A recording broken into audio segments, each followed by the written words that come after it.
you could solve your own murder, would you do it? Because that's what our main character and Not Quite Dead Yet by Holly Jackson is doing. This book is published today, and I would like to thank Penguin Random House and Bantam for providing me with a free NetGalley copy. They're not sponsoring this video, and all opinions are my own. So in this book, we follow our main character, Jet, who is brutally attacked. She somehow miraculously survives 3 heavy blows to the head and is suffering a hematoma and cardiac arrest. In the hospital, her doctor tells her that in just 7 days, a bone fragment will trigger a deadly aneurysm. Instead of staying at the hospital and just waiting for that day to come, naturally, she wants to take advantage of the time she has left and is set on trying to figure out who tried to kill her. So as you're probably able to tell from the summary, the overall theme or lesson of this book is to really remind the reader of how fragile life is and that at any given day, you could end up dead. And this is really highlighted with Jet's character in here because she's the type of person that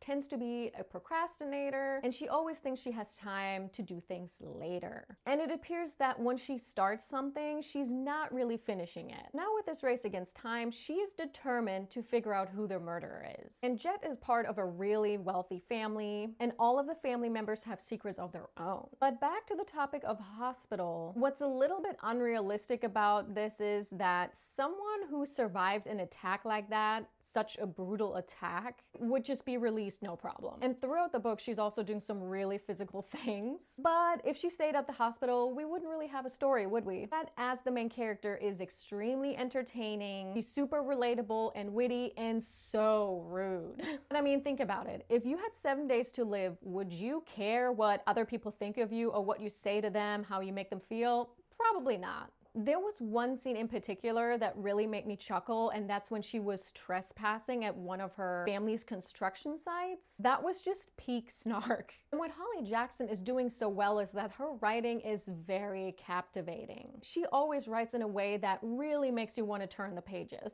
Because every chapter ends with a mini cliffhanger. So if you're in the mood to binge read something, this is the book for you. And the pacing is really fast, and I read almost half the book in one sitting. I also think that Holly did some very good research on all these medical terms, because as I was reading through it, I thought I'm about to graduate from medical school. And you're also being thrown into the story right away. It starts with a Halloween scene. A lot of the characters are introduced at once. That might be a little bit confusing for you at first, but the more you get into it, the more you start re-recognizing these people. Like I said, every one of those people has secrets, everyone could be a suspect, and as you read on, you're really not sure who Jet can actually trust. Even her friend Billy, who was also the one who found her after she was attacked. And both of them are working together to try to put the puzzle pieces together and to solve this mystery before the police does. And this is where it gets really reminiscent of her A Good Girl's Guide to Murder series, which I really liked. And while this is supposed to be her first adult book, I do think it still reads a little bit young adult. But for me, that really didn't change my reading experience. And overall, I would give it 4 stars or maybe 4.5 stars because the way the ending came together and the ending itself wasn't super satisfying to me. But with all that being said, I would definitely recommend this book to you. As I said, it is fast-paced, you don't know who to trust, everyone's a suspect. So if you're looking for a book that has mystery, family secrets and drama, humor, and is fast-paced, you should give this a try. Let me know in the comments if you've read this book or if you've read any other of Holly Jackson's books and what you thought of it. And if you like this review, don't forget to give me a thumbs up. And I would also love for you to consider subscribing if you're interested in other book reviews and new book releases, because that's usually what I post about. Thanks so much for watching this video, and I'll see you in my next one.